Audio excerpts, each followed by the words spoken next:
یہ اتنے زیادہ بادل کیوں پھٹ رہے ہیں، کلاؤڈ برسٹ کیوں ہو رہے ہیں؟ آج سے تھوڑا عرصہ پہلے کسی نے کلاؤڈ برسٹ کا نام بھی نہیں سنا ہوگا، لیکن ابھی تو آئے روز خبریں آ رہی ہیں فلاں جگہ پہ بادل پھٹ گیا، کلاؤڈ برسٹ ہو رہے ہیں، پھر اس کے نتیجے میں جو تباہی پھیل رہی ہے اللہ تعالیٰ معاف کرے۔ چند دن پہلے کی بات ہے، سکردو میں ہوا، بابو سر میں ہوا، منسیرا ایبٹ آباد میں، کنڈل شاہی میں، نیلم ویلی میں ہوا، اور ابھی جو سب سے خطرناک بادل پھٹنے کی خبریں آ رہی ہیں، کلاؤڈ برسٹ کی خبریں آ رہی ہیں، اور اس کے نتیجے میں جو بارشیں ہوتی ہیں، سیلابی ریلے بنتے ہیں، پورے کا پورا علاقہ وہ سیلاب کی نظر ہو جاتا ہے، پانی میں ڈوب جاتا ہے۔ یہ خیبر پختونخوا کے اندر ضلع سوات ہے، بنیر کے اندر جو بادل پھٹنے کی وجہ سے تباہی مچی ہے، اللہ تعالیٰ معاف فرمائے۔ 300 سے زائد لاشیں اور کتنے ہی لوگ ابھی تک لاپتہ ہیں، گھروں کے گھر اجڑ گئے ہیں، بستیوں کی بستیاں اجڑ گئی ہیں۔ نقصان اتنا ہوا ہے کہ لوگوں کی پوری زندگی کی جمع پونجی دیکھتے ہی دیکھتے ان کی آنکھوں کے سامنے چند لمحوں میں پانی کی نظر ہو جاتی ہے۔ یہ بادل پھٹنے کی وجوہات کیا ہیں؟ ہم اس کی بہت ساری وجوہات بیان کرتے ہیں۔ ٹمپریچر بڑھ رہا ہے، جنگلات کو کاٹا جا رہا ہے، جنگیں لگی ہوئی ہیں، سائنسی طریقے سے ہم اس کو روکنے کی باتیں کرتے ہیں، بہت ساری تدبیرات بیان کی جاتی ہیں۔ یہ سارے فیکٹر ہو سکتے ہیں۔ جنگ ایک فیکٹر ہو سکتا ہے، ٹمپریچر کا بڑھنا ایک فیکٹر ہو سکتا ہے، جنگلات کا کٹنا ایک فیکٹر ہو سکتا ہے، لیکن جو سب سے بڑی وجہ ہے اس کی طرف ہماری توجہ نہیں ہوتی ہے۔ یاد رکھیں، آسمان سے بارش کا ایک قطرہ بھی اللہ کی اجازت کے بغیر زمین پر نہیں گر سکتا۔ پھر پورے کا پورا بادل کیسے پھٹ سکتا ہے اور پھر زمین میں سیلابی ریلا بن سکتا ہے، پھر اتنی تباہی مچا سکتا ہے؟ یہ کیسے ممکن ہے؟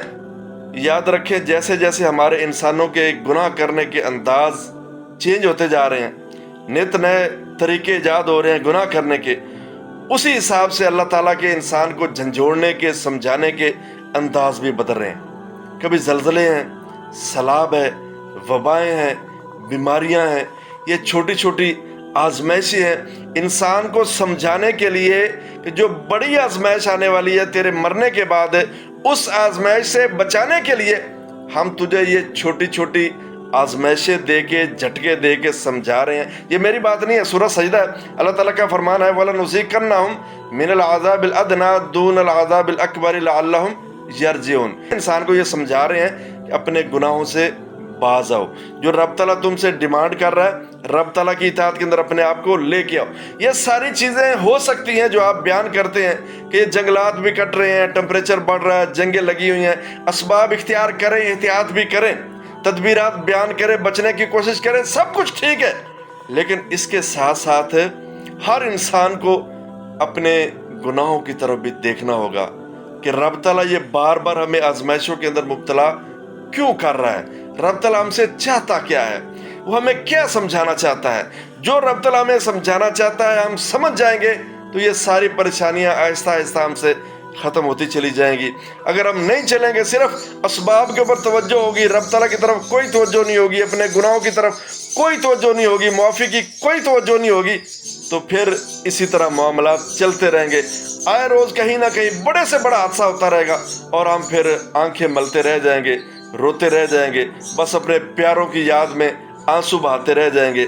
ہمیں اصل وجہ کی طرف آنا چاہیے کہ ان بادل پھٹنے کی، کلاؤڈ برسٹ کی اصل وجوہات کیا ہیں۔ جب تک ہم ان اصل وجوہات تک نہیں پہنچیں گے، یہ سلسلہ اسی طرح چلتا رہے گا۔